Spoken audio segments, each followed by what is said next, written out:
Welcome to Flyp Academy. In this video we're going to delve into the themes of violence and conflict which are sustained throughout Romeo and Juliet. This is a very common idea to come up in the GCSE exam, so it's crucial to develop a really solid preparatory essay plan. We're going to structure this essay quite simply, with all the key points you need for the following question. How does Shakespeare present conflict in Romeo and Juliet? In your introduction, you may briefly touch on the following points that we'll be covering this video. Violence is a physical manifestation of conflict in Romeo and Juliet. External conflict is explored through the ancient family feud and concurrent violence between the two families, the Montagues and Capulets. Internal and emotional conflict within the protagonists arises from loyalty and familial ties. As always, don't spend more than a sentence or two on each point, and make sure you're using literary devices that connect the points together. Given these points, we could conclude our introduction with a statement such as the following.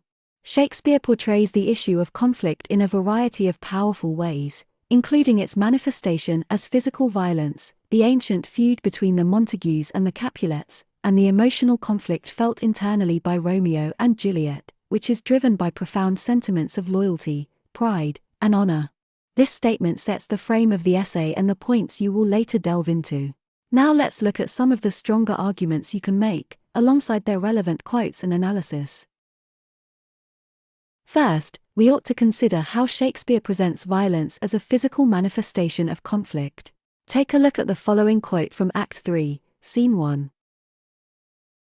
This is preceded by Friar Lawrence saying in Act 2, Scene 6 exclaiming that violent delights have violent ends, which is significant because immediately after, in this scene, blood is shed with Mercutio and Tybalt being killed.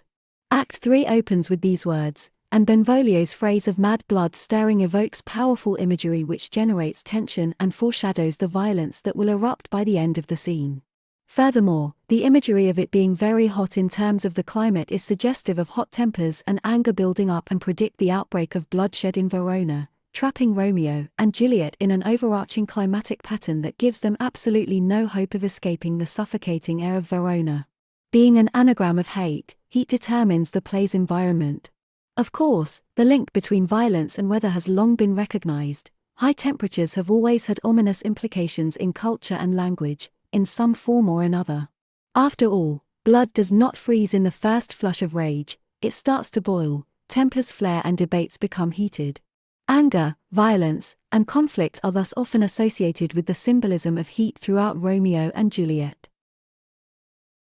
The next important point we should discuss is how external conflict is explored through the ancient family feud and violence of the two families, the Montagues and Capulets. Take a look at the following quote from Act 1, Prologue. This is the opening prologue of the play, and first 4 lines, which compose the 14-line sonnet in iambic pentameter with an ABAB CD/CD/FF/GG rhyme scheme. The first verse of the play establishes the setting and basic conflict. For years, 2 wealthy families in Verona, Italy, have been at odds and they will soon be immersed in another round of bloodshed. The imagery suggests that their ancient resentments will erupt in carnage, staining their hands. The opening scene of the play, following this prologue, is a quarrel that begins due to some harsh comments exchanged between the servants of both households. This reinforces the depth of the external conflict between the Montagues and the Capulets because it implicates individuals on all levels of society. Civilians are blooded as a result of the conflict between these families, which we know from the phrase where civil blood makes civil hands unclean. However, there is also a hidden double meaning here. Note the wordplay with the 2 applications of the term civil. Despite the fact that they are supposedly respectable and well-behaved families, rather than warriors, they nonetheless shed blood and commit violence. Consider the image formed by hands that are filthy and smeared with blood in contrast with being civil. These 2 ideas are examples of the poetic use of language to display conflict as a multifaceted and complex concept by Shakespeare. When discussing violence and conflict in Romeo and Juliet, the last significant point it is essential to consider is the internal conflict felt within the protagonists' bodies and souls. Take a look at the following quote from Act 1, Scene 3. This soliloquy from Juliet on her balcony aptly represents the internal conflict which she laments against as a result of the external violence of their warring families. Juliet states in these lines that names do not make things what it is. Wisely, she says that even if a rose was given another name than rose, it would remain the same flower. Juliet thus offers a profound remark on the nature of names, and it is clear to the audience she is likening this logic to her view of Romeo: thou art thyself, though not a Montague. The use of the imagery of the rose evokes imagery of romance and true love, known for its delectable smell and beauty. However, Shakespeare may also be making commentary on the duality of love here, and specifically Juliet's forbidden love for Romeo, as, whilst alluring, a rose also has sharp and damaging thorns. By listing various body parts, it is nor hand, nor foot, nor arm, nor face, nor any other part belonging to man, Shakespeare demonstrates Juliet's desperation to show how meaningless a name should be. Although having set the tensions between the two families from the very beginning, the audience is aware that this reasoning is futile, and this generates sympathy for her plight. Now that we have covered the key points about how Shakespeare presents violence and conflict in Romeo and Juliet, you should also be aware that you need to mention some contextual points to achieve the highest possible grade. Although you don't want to include the following analysis as a paragraph or argument by itself, consider how these contextual points and other ideas may be embedded within your written essay. Paternal involvement in who women were designed to marry was commonly expected, contextually speaking, and especially amongst high-ranking individuals. Marriage was often a tool used to forge new alliances and strengthen a family's societal and monetary position. Thus, Juliet's blatant disobedience of the patriarch's, Lord Capulet's, wishes was unthinkable.